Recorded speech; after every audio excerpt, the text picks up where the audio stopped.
A veces, una época parece encarnar el destino del pensamiento.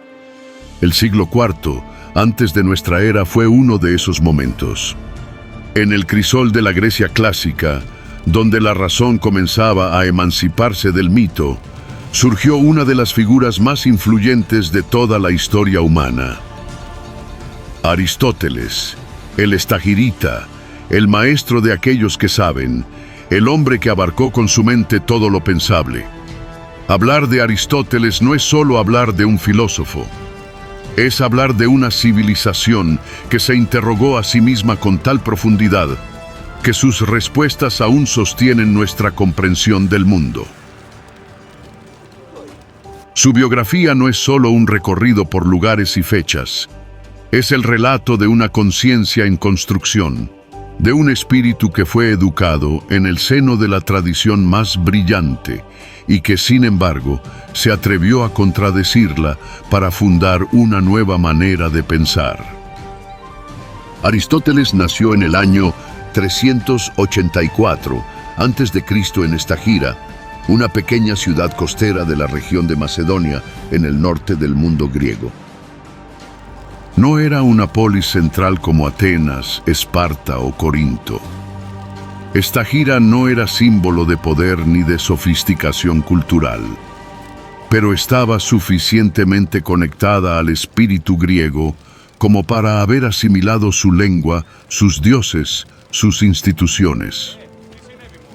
Su padre, Nicómaco, era médico personal del rey Amintas III de Macedonia, padre de Filipo II y abuelo de Alejandro Magno.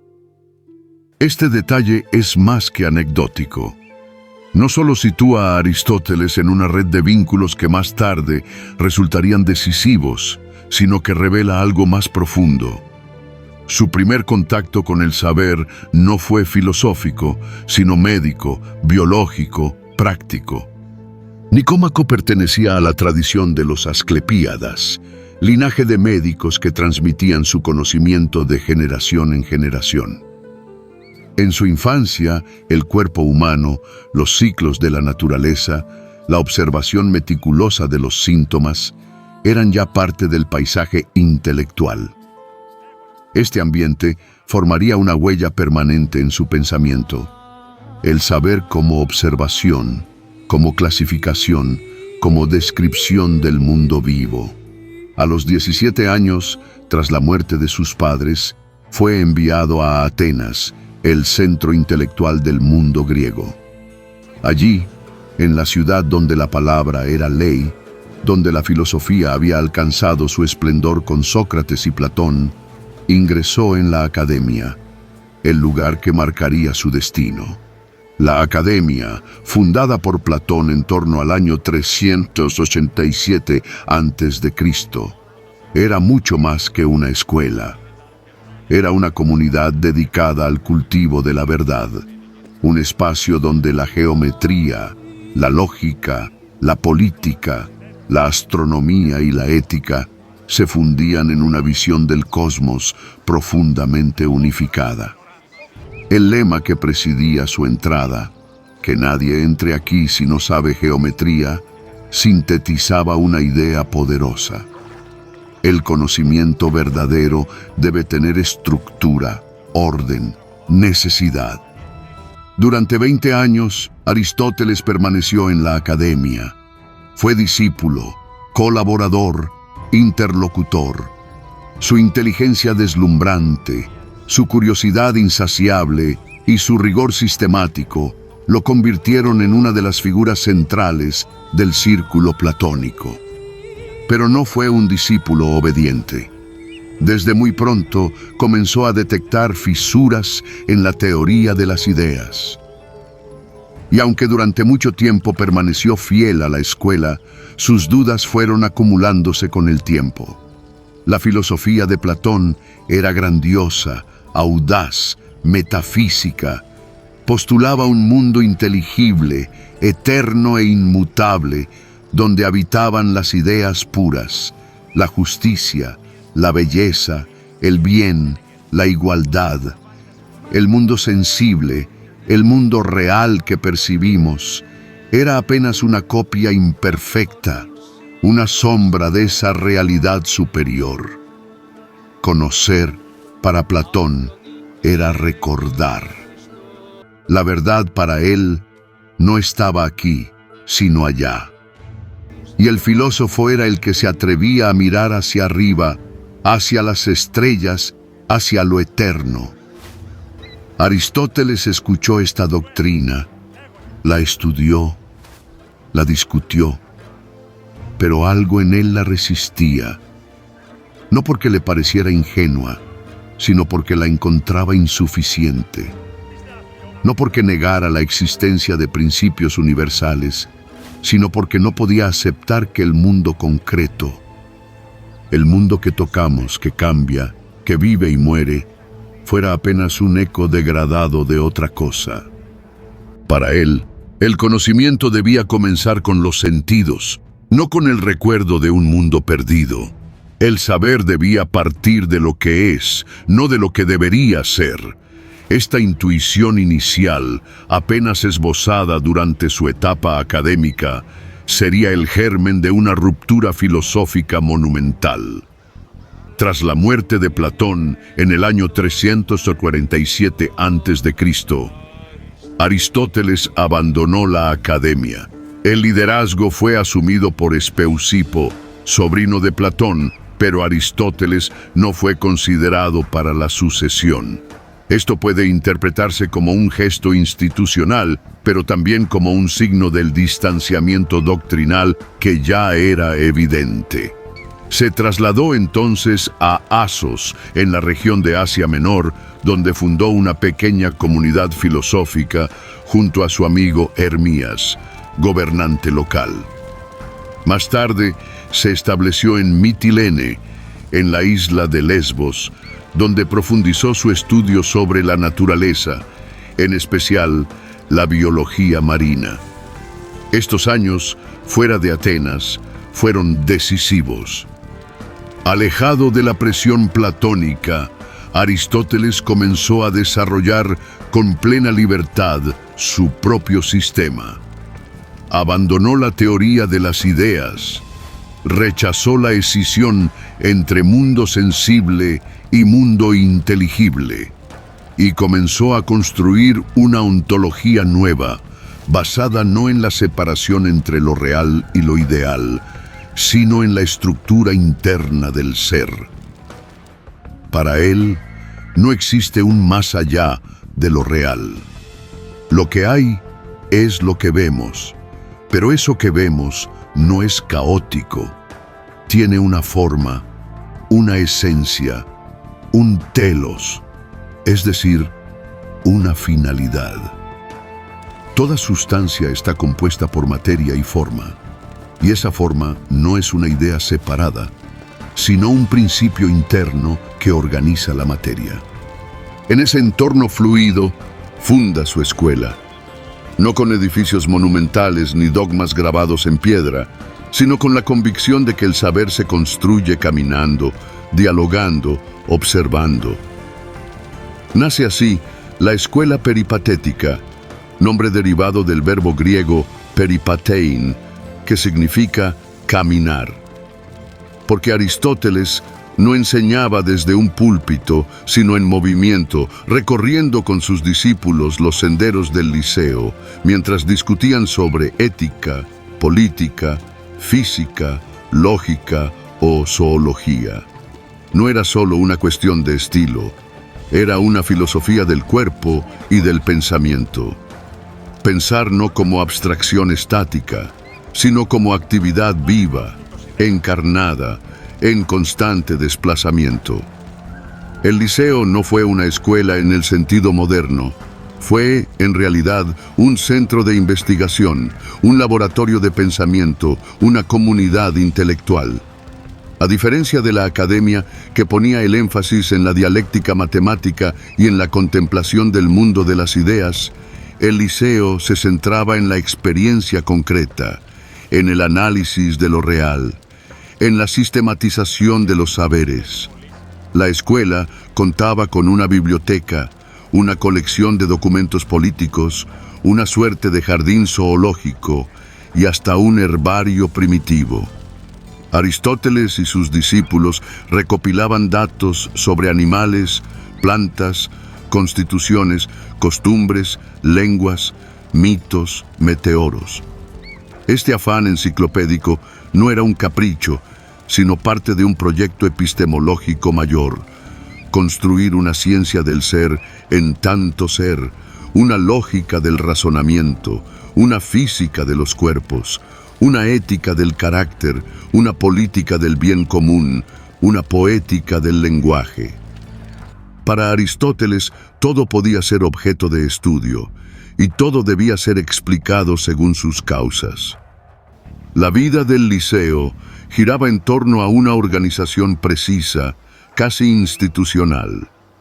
Aristóteles era el centro, pero no el único orador. Los discípulos avanzados dictaban lecciones, redactaban tratados, recopilaban observaciones. Había archivos, prácticas de lectura, debates formales, rutinas de estudio. En lugar de una autoridad que transmitía verdades reveladas, el Liceo funcionaba como una comunidad científica, donde el conocimiento se construía colaborativamente, desde la experiencia y hacia la sistematización racional. El método aristotélico era tan riguroso como orgánico. No había fragmentación del saber, sino una búsqueda de coherencia interna entre todas las disciplinas. Todo comenzaba con la observación de lo real. Aristóteles no especulaba sin fundamento, partía de los hechos, de lo que se puede ver, medir, narrar. A partir de ahí buscaba las causas: causa material, formal, eficiente y final. Cada cosa tenía una estructura inteligible, un porqué y un para qué. El diálogo era constante. No se enseñaba con monólogos, sino con preguntas dirigidas, con ejemplos, con comparaciones. Los discípulos eran invitados a participar, a dudar, a argumentar. Había un uso sistemático de la lógica, no como simple formalismo, sino como herramienta de claridad. El razonamiento silogístico, desarrollado por primera vez por Aristóteles, permitía analizar premisas, deducir consecuencias, evitar errores. Pero el elemento más distintivo era la estructura dual del discurso pedagógico: lo exotérico y lo esotérico. Aristóteles distinguía entre dos tipos de enseñanza según su destinatario y su nivel de profundidad. Los discursos exotéricos eran dirigidos al público general. Utilizaban un lenguaje accesible, ejemplos cotidianos, argumentos retóricos. Su propósito no era profundizar en los fundamentos, sino introducir en el pensamiento. Y los discursos esotéricos estaban destinados a los discípulos avanzados. Eran textos más técnicos, a menudo densos, orientados al análisis lógico, al estudio de principios y a la fundamentación sistemática de las ciencias. Esta distinción no implicaba ocultamiento, sino gradualidad pedagógica. Aristóteles entendía que no todos están en condiciones de abordar directamente los primeros principios. Enseñar no era imponer verdades, sino acompañar un proceso de maduración intelectual. La mayoría de los textos que conservamos de Aristóteles pertenecen a esta segunda categoría. No son obras literarias pulidas, sino tratados de trabajo, guías de lecciones, apuntes para el aula. Por eso su estilo es austero, directo, concentrado. Lo que se ha perdido, lamentablemente, son los textos exotéricos, los diálogos platónicos que escribió en su juventud, las obras más literarias, que según los testimonios eran de una belleza notable. No hay filosofía sin método, no hay conocimiento sin forma. Esta es una de las convicciones más firmes de Aristóteles. Frente al caos de las opiniones, frente al torbellino de las percepciones, el pensamiento necesita un orden, un modo de avanzar, de preguntar, de construir sentido. Si Platón había imaginado la filosofía como una especie de ascenso al mundo de las ideas, una purificación del alma hacia la contemplación de lo eterno, Aristóteles traza un camino inverso. El saber comienza aquí, entre los seres vivos, los cambios, los hechos observables, y desde ellos asciende no al cielo, sino a los principios que rigen el mundo. Para Aristóteles, la filosofía es una ciencia de lo que es, y debe proceder con el rigor de un artesano. Clasificar, analizar, distinguir, comparar. El método es la brújula que permite orientarse en ese mar de cosas. Aristóteles fue el primer pensador en formalizar la lógica como una disciplina autónoma. Antes de él, el razonamiento era una práctica implícita, ejercida con intuición. Con él, se convierte en objeto de análisis explícito, con reglas, estructuras y tipos de validez. En sus primeros analíticos, Aristóteles define el instrumento central de la lógica, el silogismo, un razonamiento compuesto por dos premisas y una conclusión necesaria. Por ejemplo, todos los hombres son mortales. Sócrates es hombre. Por lo tanto, Sócrates es mortal. Lo que parece simple, incluso obvio, es en realidad una herramienta extraordinariamente poderosa. El silogismo permite establecer relaciones necesarias entre conceptos, detectar errores en el razonamiento, construir cadenas argumentativas coherentes. Aristóteles clasifica los tipos de proposiciones, afirmativas, negativas, universales, particulares, los modos válidos de inferencia, y establece los principios básicos del pensamiento, el de no contradicción, el de identidad, el del tercero excluido. La lógica, para él, no es una ciencia entre otras. Es el instrumento de todas las ciencias. Es la disciplina que estudia las condiciones formales del pensamiento válido, sin depender del contenido. Por eso, a su colección de tratados lógicos se los llamó, en conjunto, el órganon, es decir, el instrumento. Esta formalización del pensamiento racional tendrá una influencia perdurable. La lógica aristotélica dominará la filosofía, la teología y la ciencia durante más de 2 milenios. Y aunque fue reformulada en la era moderna, su estructura esencial sigue siendo la base de todo razonamiento riguroso. Pero Aristóteles no se contentó con construir un pensamiento abstracto. Para él, el conocimiento verdadero debe comenzar con los hechos concretos, con lo que se da a los sentidos, y avanzar desde ahí hacia los principios generales. Este movimiento del pensamiento es lo que hoy llamamos inducción, un procedimiento que parte de la observación repetida de fenómenos particulares y extrae de ellos una regla común, un patrón, una ley. Por ejemplo, tras observar múltiples tipos de organismos vivos, Aristóteles no se limita a describirlos. Intenta descubrir qué estructuras formales los ordenan, qué finalidades internas los dirigen, qué tipos de alma los diferencian. A diferencia de Platón, que desconfiaba del mundo sensible y lo consideraba inferior, Aristóteles sitúa en la experiencia el primer paso del saber. La percepción, dice, nos brinda los datos. La memoria organiza esas percepciones. La experiencia surge de la repetición y la intelectualización comienza cuando se busca lo común, lo permanente, lo esencial. El conocimiento científico, entonces, es un proceso de abstracción, pero no de fuga del mundo. Es una lectura profunda de lo real. Aristóteles no desprecia los sentidos, los depura mediante la razón, y no desdeña los casos individuales. Los organiza hasta hallar los principios universales. Este método inductivo, que luego sería desarrollado por pensadores modernos como Francis Bacon o John Stuart Mill, tiene en Aristóteles su primera gran formulación sistemática.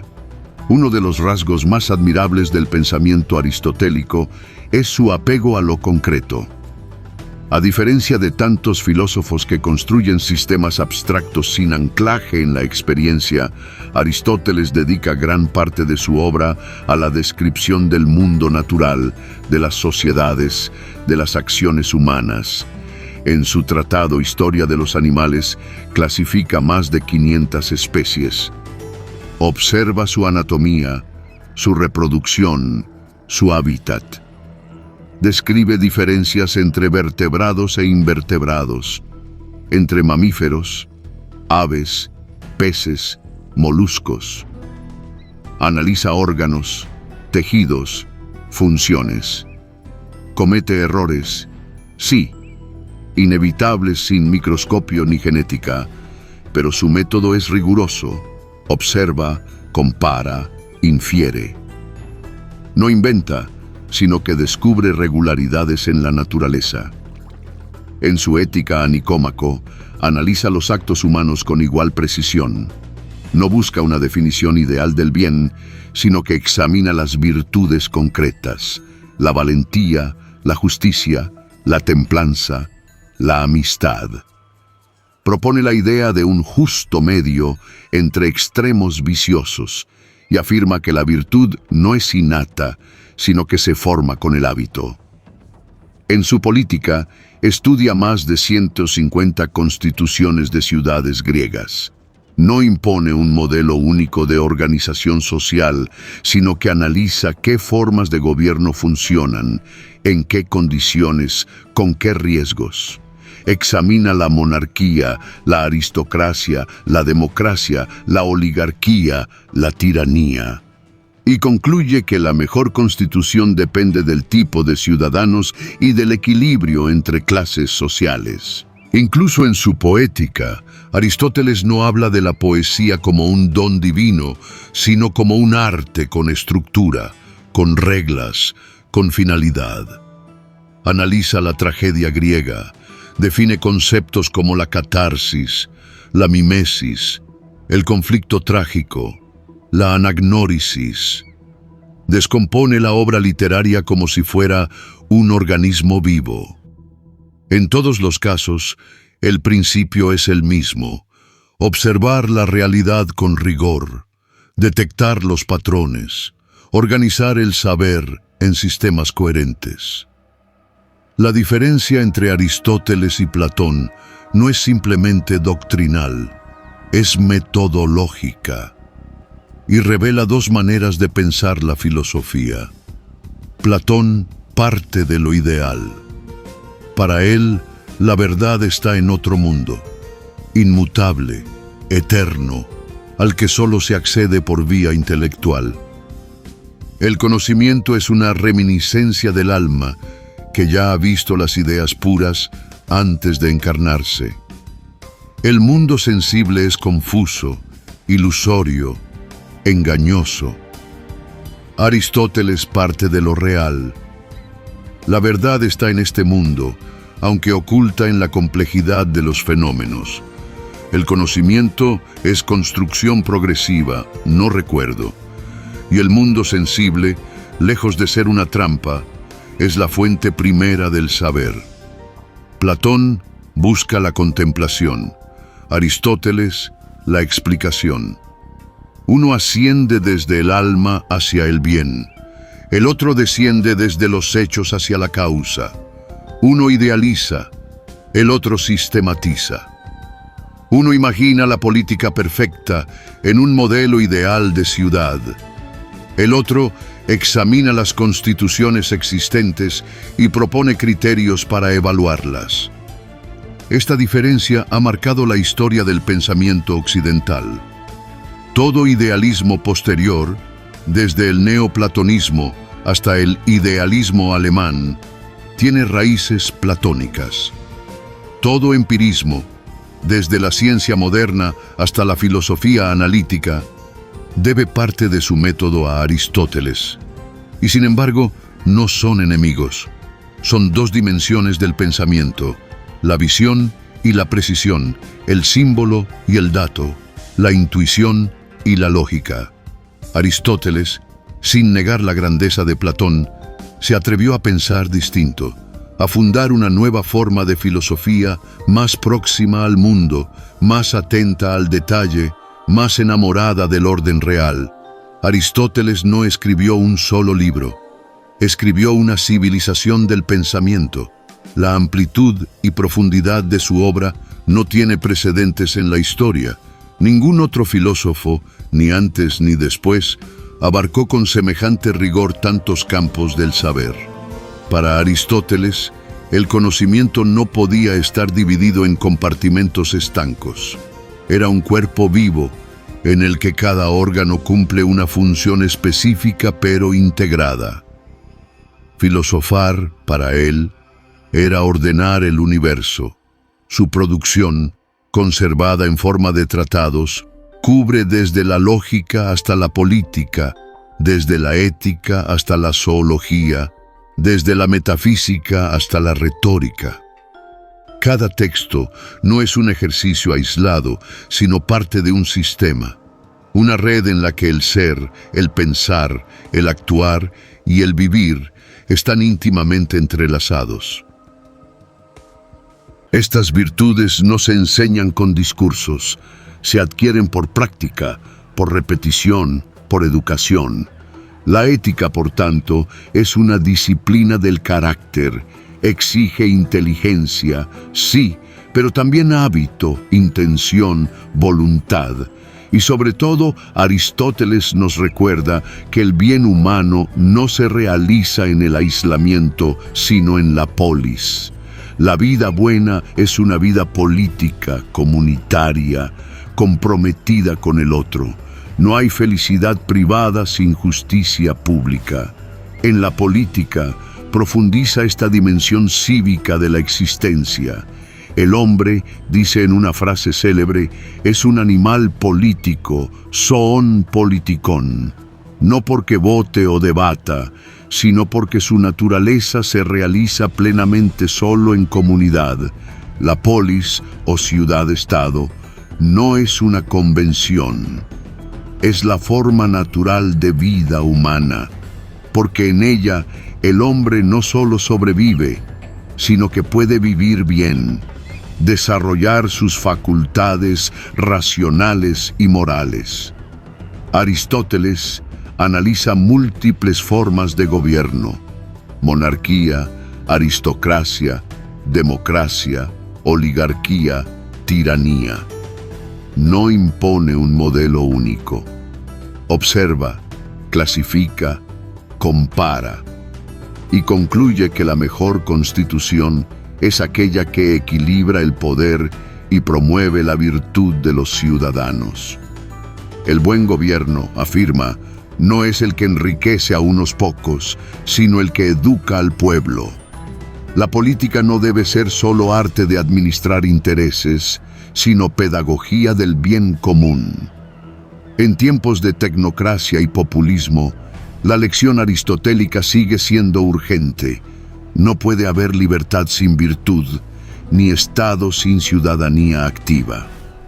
En su Poética, Aristóteles analiza por primera vez en Occidente el arte con método filosófico.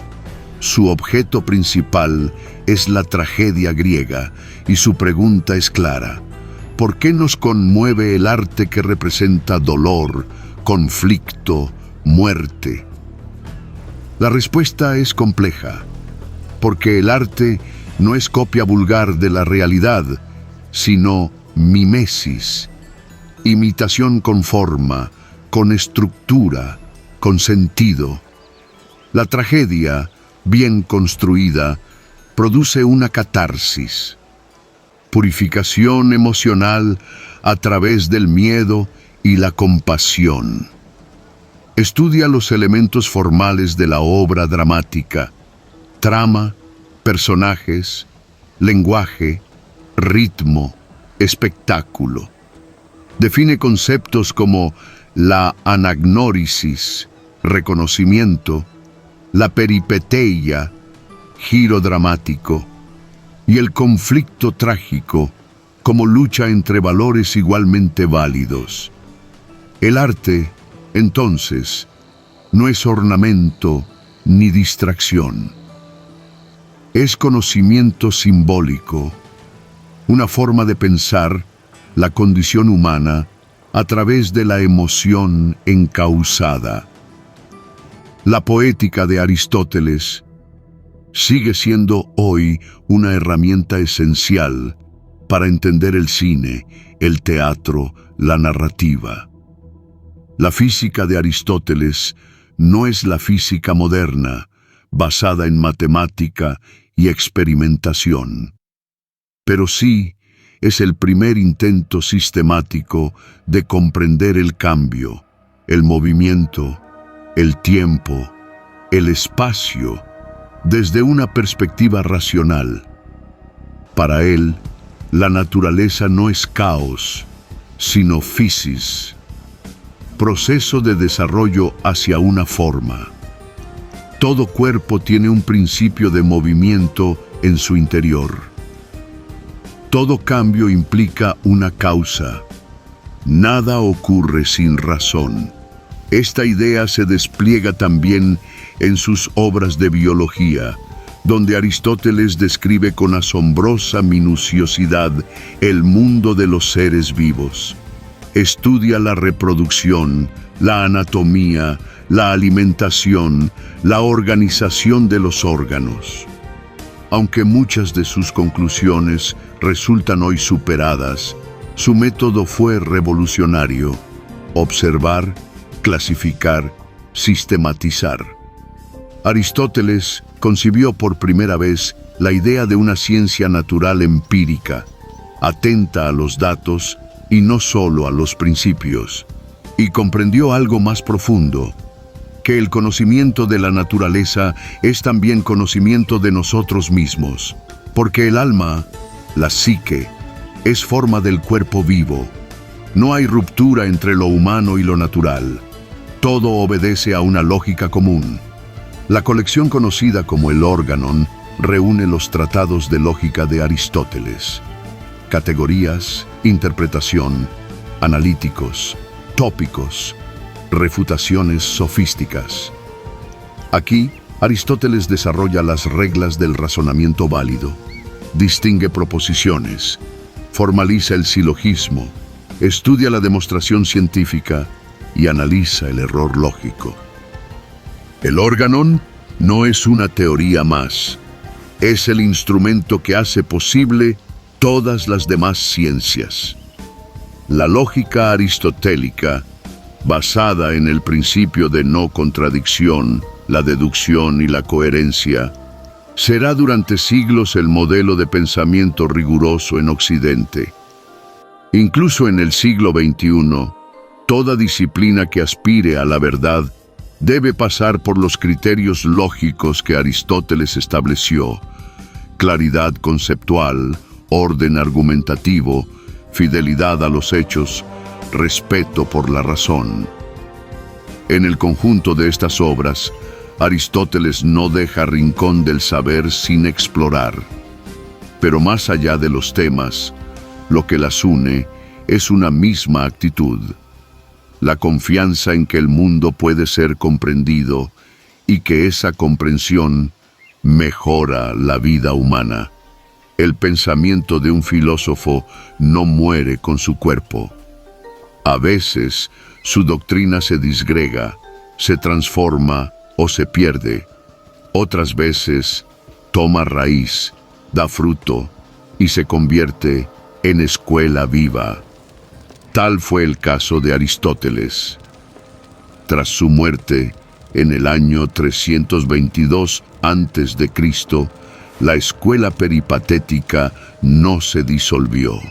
Muy por el contrario, se reorganizó, se expandió y resistió en un mundo cada vez más incierto, atravesado por la caída de las polis clásicas y la consolidación de los grandes reinos helenísticos.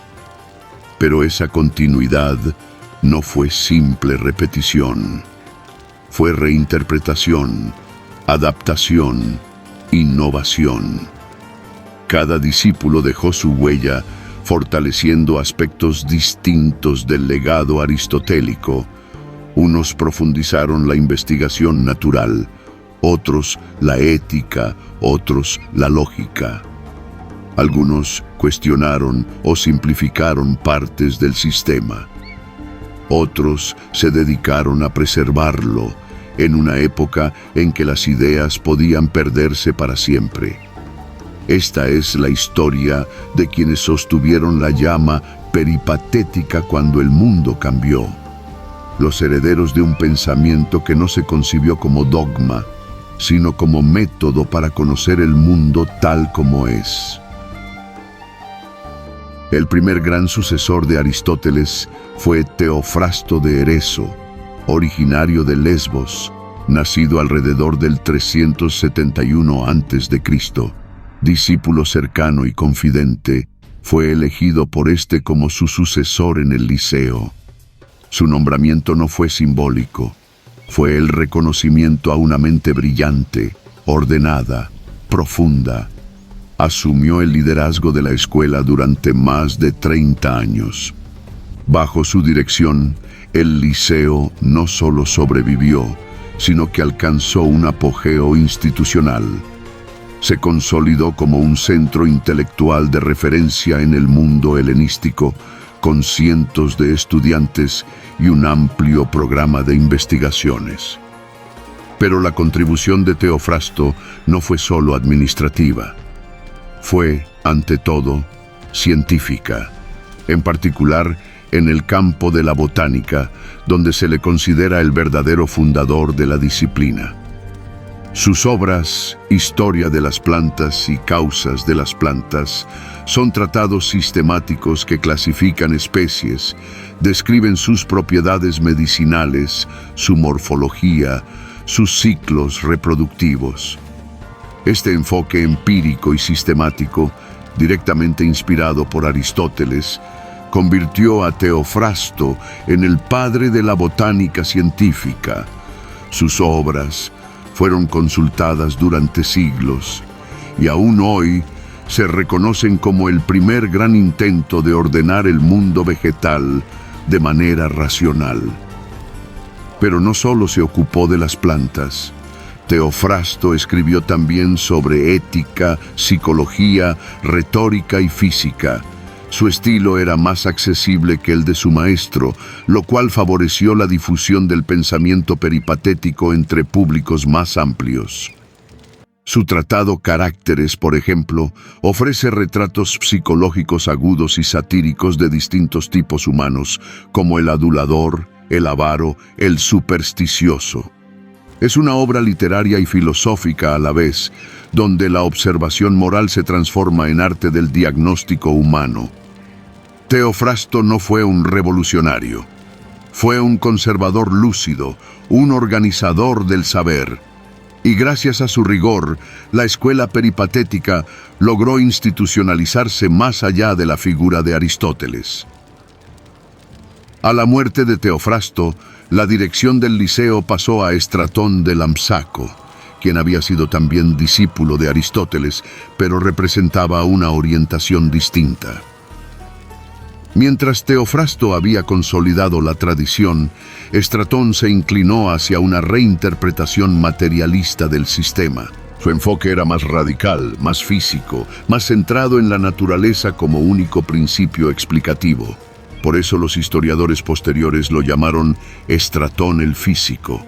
Para Estratón, el estudio de la naturaleza debía librarse de toda referencia teológica o teleológica.